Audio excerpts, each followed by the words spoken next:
Já estamos de volta no Manhã no Ar. Agora são 6h34 e você continua ao vivo aqui junto com a gente. Bom, atenção motoristas, a partir de hoje tem mudança no trânsito na Noel Núteus, na zona norte de Manaus. O motivo dessa intervenção são aí as obras para a construção de uma trincheira sobre a Avenida Noel Núteus, no trecho da Avenida das Flores, tá? O Danilo Alves está ao vivo com a gente lá direto do local e tem os detalhes dessa mudança. Ô Danilo, como é que vai ficar o trânsito por aí? Creio que um pouco complicado. Explica pra gente. Carol, a situação do trânsito vai ficar um pouquinho complicada para quem trafega na Avenida Noel Núteus, sentido bairro Centro.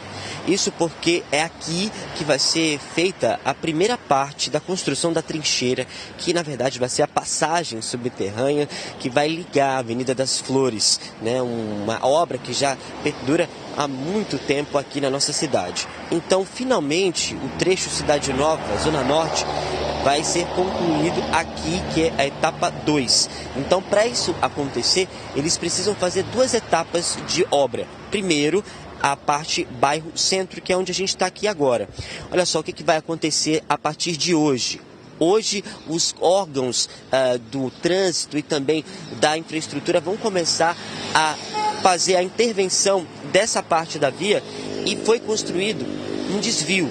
Olha só, dá uma olhada aqui. Esse vai ser o desvio feito, que o trânsito vai haver aí 3 faixas, como vocês estão vendo, sinalização feita pelo Manaus Trans e logo em seguida ali, ó, os carros que forem fazer a volta vão dar a volta ali próximo ao T3 e seguir na Avenida Noel Núteus e também Max Teixeira. E agora, vamos voltar aqui para essa parte daqui. Então, é essa parte, Carol, que vai começar a ser feita a trincheira, a parte bairro Centro. Então, toda essa área aqui vai ser interditada, as máquinas vão chegar por aqui. E por que a prefeitura escolheu hoje para poder começar a realizar essa obra? Justamente porque é feriado. Então o fluxo de veículos é menor e eles vão aproveitar também o fim de semana para poder tentar avançar já com essa obra e o prazo de 180 dias, que foi o prazo dito pela Secretaria Municipal de Infraestrutura, fique um pouquinho menor, né? Fique um pouquinho com menos dias, digamos assim. Então aqui é essa a estrutura que vai ser montada para embaixo, abrir ali a passagem subterrânea para que toda essa parte do trânsito da Avenida das Flores consiga fluir aqui, tanto para quem vai para a Zona Leste quanto para a Zona Norte de Manaus. E por isso eles construíram esse desvio. A partir depois, né, dos 180 dias aqui da parte bairro Centro, vai ser a parte centro-bairro, que vai ser um pouquinho mais complicado. O desvio vai ter que ser centralizado para um outro canto. Mas, por enquanto, você que assiste o Manhã no Ar, que ligou a televisão agora, passa por aqui, por esse trecho todos os dias, estava estranhando porque que os trabalhadores estavam colocando ali, fazendo uma faixa. Pois é, esse aqui vai ser o desvio que você agora vai ter que passar enquanto eles realizam essa obra de trincheira para que a Avenida das Flores seja realmente concluída. O prazo disso tudo para terminar das 2 trincheiras é do segundo semestre de 2018. Então, daqui a um ano, né, em dezembro de 2018, praticamente, a gente vai poder ver esse trecho da Avenida das Flores concluído e, quem sabe, um trânsito bem mais tranquilo. Carol. É verdade, viu, Danilo? E a gente pede, então, ao condutor, as pessoas que passam aí diariamente nesse local, que tenham a atenção redobrada. Já houveram acidentes em locais onde as obras estavam sendo feitas, então que reduza a velocidade neste trecho, até se acostumar realmente com o desvio, né, com essas interdições aí que são feitas. As pessoas vêm em alta velocidade e acabam freando ali muito em cima da onde foi feito o desvio, de onde tem as placas de sinalização. Então, que reduzam a velocidade, tenham a atenção redobrada aí neste trecho enquanto as obras estão em andamento, como você bem falou, já chegam as máquinas pesadas, então é preciso ter realmente muita atenção. Obrigada, Danilo, pelas informações e até já. O ministro da Fazenda, Henrique Meirelles, esteve reunido ontem com empresários do Amazonas. Durante a passagem por Manaus, ele falou sobre os futuros desafios da economia no nosso país. O presidente da Federação das Indústrias do Estado do Amazonas entregou ao ministro um documento com as principais preocupações dos setores de indústria e comércio do Amazonas. O Amazonas precisa urgentemente de um intercessor junto ao governo federal. A pessoa perfeita para essa interlocução, com certeza, senhor ministro, é o senhor. O senador Omar Aziz elogiou a política econômica adotada por Henrique Meirelles, mas destacou um recente decreto do governo federal que atinge o polo de concentrados para a fabricação de bebidas. A retomada desse produto para aquele consumidor que não paga tem dificuldade e custa caro. O governador amazonino Mendes falou da importância da ajuda do governo federal para a mudança do modelo Zona Franca. E hoje o senhor já chegou às mentes dos empresários que voltaram até a lenta investir com a recente condição de ressurgimento da economia nacional. Henrique Meirelles comparou a atual situação econômica do país com a do governo anterior. O ministro também falou sobre as reformas que estão sendo implantadas e que, segundo ele, podem beneficiar o Amazonas. Para que o Estado continue a crescer e a cidade de Manaus continue a crescer, nós temos que ter a economia brasileira crescendo, tá? Por quê? Porque a produção da Zona Franca é vendida no restante do país. Portanto, quanto mais cresce a economia brasileira, mais cresce a economia do estado do Amazonas. Meirelles afirmou ainda que o decreto que atingiu o polo de concentrados para a fabricação de bebidas no polo industrial está novamente em análise com a Receita Federal. Ao ser questionado sobre a candidatura à presidência da República em 2018, o ministro desconversou. Disse que está focado em trabalhar pelo crescimento da economia no país, que já não está mais em recessão. Eu estou totalmente dedicado ao cargo de ministro da Fazenda e a colocar o Brasil para crescer cada vez mais. Nossa expectativa é que o Brasil cresça, quando que venha taxas já fortes e crie condições para continuar crescendo nos anos seguintes. Quem também veio a Manaus foi o ministro da Ciência e Tecnologia, Gilberto Kassab. Ele participou do lançamento do programa Internet para Todos, que deve levar acesso à rede mundial para as comunidades mais isoladas no Amazonas. O ministro Gilberto Kassab explicou que a democratização do acesso à internet é um dos objetivos do satélite brasileiro lançado em maio. O projeto, de quase 3 bilhões de reais, vai disponibilizar conexões de alta velocidade para 4 esferas. Defesa, para aumentar o monitoramento da Amazônia pelas forças de segurança. Educação, para conectar escolas do interior, bem como os postos de saúde, onde médicos e enfermeiros poderão compartilhar informações. E a internet para todos, que vai atender a população em geral. Nessa região, encontrar um terreno que a prefeitura vai assumir o compromisso de fazer a segurança, porque o governo federal vai levar e colocar uma antena nesse local. Essa antena vai ter um custo de energia, a prefeitura que vai pagar, e o prefeito vai precisar encaminhar para a Câmara Municipal um projeto isentando de ISS essa operação.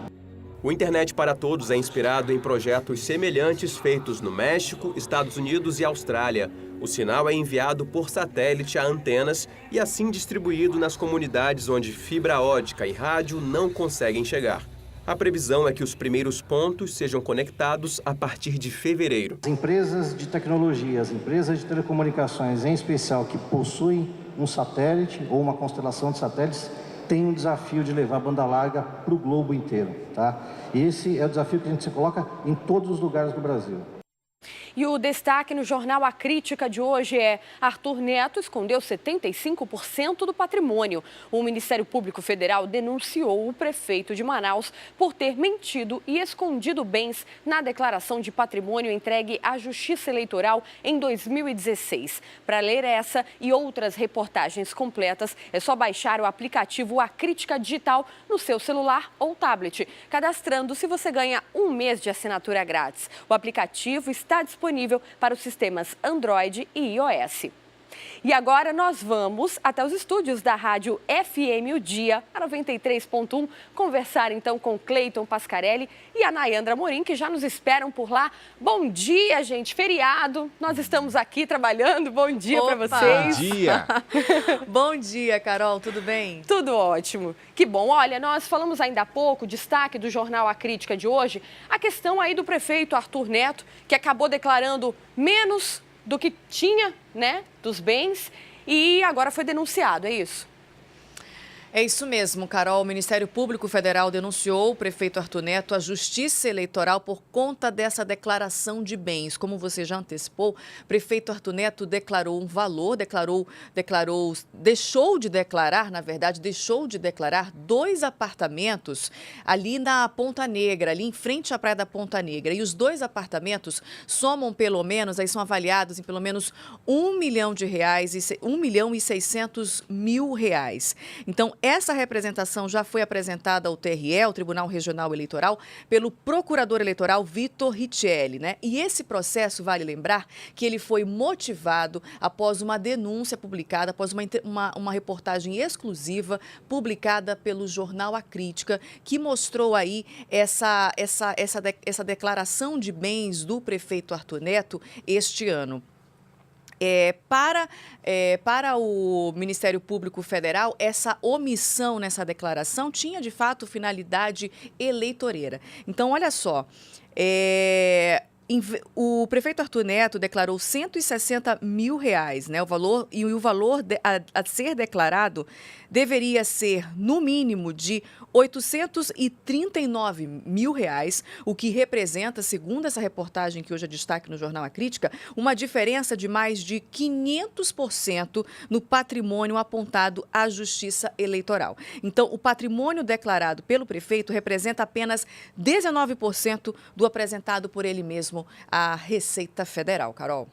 Nossa, né? Que situação. Agora, eu estava dando uma olhada na reportagem, inclusive quem quiser dar uma olhada, a matéria completa está também no jornal A Crítica de hoje, e lá diz, né, tem um trecho destacado da denúncia do Ministério Público que diz que quando o prefeito deixa de declarar 75%, ele visa aí, né, mostrar uma imagem de um político que não ingressou no meio político, visando o enriquecimento, então por isso, né, por fins eleitoreiros. É uma situação que realmente tem que ser acompanhado com muita calma. A gente fala tanto, né, Cleiton, Nayandra, na questão da transparência. Olha a situação, o período, o momento político que o nosso país vive, né, onde o povo está tão desacreditado de tudo, e aí vem uma notícia dessas, é algo que nos deixa entristecidos e muito preocupados. Inclusive, a assessoria de comunicação do prefeito Arthur Neto, à época, disse que ele não agiu de má fé, que ele trocou sem querer a declaração da esposa à época dele, né? Pela declaração dele, foi o que ele apresentou lá no TRE, só que acontece o seguinte, é bom lembrar que logo após a denúncia feita pela reportagem do jornal A Crítica, ainda havia dias antes do segundo turno. E o prefeito só foi assumir que realmente a declaração estava equivocada após a eleição do segundo turno. E o procurador da República afirma que isso foi má fé, sim, porque ele poderia ter dado a oportunidade do eleitor analisar antes do segundo turno se votaria nele ou não, mesmo com esse equívoco, né, da declaração do imposto de renda. Agora, é bom lembrar que isso acaba sendo praxe de muitos candidatos durante as eleições, né? Declarar a quantidade de bens inferior ao que realmente é. Isso virou praxe. No Brasil inteiro se faz isso, justamente para não mostrar o tamanho do patrimônio. Existem políticos, por exemplo, que declaram que só tem uma motocicleta, como foi um prefeito preso recentemente pela... O prefeito de Itapauá? De Itapauá, por conta da operação do Ministério Público, declarou que tinha somente uma motocicleta. Uma motobis ainda. E enquanto isso, hoje o patrimônio dele é infinitamente superior. Vem também de uma falha no judiciário, né, uma falha na legislação eleitoral, que não analisa, que não verifica, por exemplo, a declaração do imposto de renda diante, né, do que é declarado à Justiça Eleitoral. O candidato simplesmente declara o que ele quiser ali. Então, isso já vem acontecendo com o passar dos anos. Muitos deles fazem isso, declaram abaixo do que realmente tem. E aí a pessoa vai analisar ali e dizer, olha, tem candidato que de uma eleição para outra foi mais pobre. Tinha X numa eleição e Y na outra. Né? Reduziu o patrimônio. Como é que pode? Enfim. Agora, o Ministério Público Federal pede a condenação do prefeito, viu, Carol? E, segundo aqui a reportagem, a pena que pode chegar a 5 anos de reclusão mais pagamento de multa. Essa é a sugestão aí do Ministério Público Federal. Bom, vamos aguardar então. Talvez falte um pouco de verdade de um lado e um pouco mais de rigor aí nessa fiscalização do outro. Agora, é o seguinte, falando em imposto de renda, a Receita liberou aí hoje, né, na verdade, o 7º e último lote de restituição do imposto de renda. Quem está nesse último lote, feliz da vida, ok. Agora, a preocupação mesmo é para quem não está nesse último lote e nem o outro, porque aí precisa ficar atento na questão da malha fina. Todo mundo pode fazer a consulta, né, no site da Receita, receita.fazenda.gov.br, procurar a seção lá do imposto de renda, da restituição do imposto de renda, ou ainda entrar em contato pelo telefone 146, que é o Receita-Fone, né? 146, você liga, passa o seu CPF e tira a sua dúvida para ver. No site é interessante porque você, se tiver na malha fina, pode verificar por quê, né, e já buscar retificar a sua declaração do imposto de renda ali mesmo pelo site. Agora, vai ficar para o ano que vem, né? Quem não receber agora vai ficar para receber somente no ano que vem a restituição, se você tiver, né, restituição do imposto devido. Se não, aí dia 15 de dezembro agora você vai estar um pouquinho menos pobre, um pouquinho mais rico, digamos assim, porque vai cair a sua restituição. Agora, quando a gente cai na malha fina, é uma dor de cabeça, hein? Enorme. Nossa, e assim, para cair na malha fina, basta um errinho na hora da declaração, sabe? 1 0, 1 vírgula, tudo isso a gente pode ter acesso lá no site da Receita Federal, que explica exatamente o passo a passo de como fazer aí essa correção para conseguir aí essa restituição do imposto de renda, Carol. É verdade. Então é preciso ficar muito atento a esse processo no momento de fazer a sua declaração, para que não haja nenhuma divergência. Na verdade, quando os dados são cruzados, aí quando acontecem as divergências, a pessoa acaba caindo na malha fina, como você bem disse, por conta de um errinho. Agora, Nayandra, eu tenho que falar que quem vai receber algum dinheirinho aí nesse 7º lote, tá bem, né? Porque já tá chegando próximo do Natal, quem sabe pode dar uma engordada aí nessa ceia natalina, comprar um presentinho a mais. Agora, assim como o 13º, tem muita gente que vai usar esse dinheiro para pagar as contas que estão em atraso. Então, é preciso que tenha um pouquinho de consciência e botar na ponta do lápis, ver o que vai realmente fazer com esse dinheiro, não é verdade? Até porque vira o ano, tem tanta coisa já para pagar, né? Tem IPVA do carro, tem lista de material escolar, tem os livros dos filhos, tem matrícula. Gente, quando vira o ano, a gente fica meio aliviado, tá encerrando o ano, vamos fazer as compras de Natal, mas a gente tem que ser responsável e ver que janeiro também é um mês longo, digamos assim. É verdade. E eu sugiro que aqueles que puderem guardem um pouquinho de dinheiro, né? Porque nós estamos, tudo bem que a economia do Brasil está começando a respirar um pouco mais, porém, é sempre bom ter um dinheiro guardado e o brasileiro não tem essa tradição. É bom começar a partir de agora. Olha só. Eu que o diga, viu? Que tenho 2 filhos, só eu sei. Matrícula, material, mas enfim. Eu tô nessa também. Eu tenho mas tá pesado também, tá pesado. Carol. Gente, obrigada, olha, pelas informações. É um bom feriado aí pra vocês, bom trabalho, Carol, também. E bom dia. Até segunda, Carol. Bom fim de dia. semana e bom feriado pra você. Tudo de bom. Olha, no Minuto Tecnologia de hoje, vamos dar uma dica imperdível para você que gosta de novidade e economia. É o Trocafone Plus da InfoStore, ideal para você que está pensando em trocar de smartphone. Basta levar o seu smartphone usado de qualquer marca e você ganha na hora um desconto de R$200 na compra de um Galaxy S7, esse aqui, ó, Galaxy S7, e também o S7 Edge. Bonito também, azul, um design novo, maravilha! É só dar uma corridinha e passar em uma das 11 lojas da InfoStore para trocar o seu celular, viu? Se você já estava aí pensando em trocar o seu, só faltava aquele empurrãozinho, então esse é o momento. Troca Fone Plus é na InfoStore. E bom, contribuintes inadimplentes poderão aderir ao novo programa de incentivo à regularização fiscal, o Refis, e negociar as dívidas e ter descontos de até 90% em juros e multas. Sobre esse assunto, eu converso ao vivo com a repórter Thea Morel, que vai falar agora pra gente. Thea, quais são os impostos que podem ser negociados? Bom dia para você.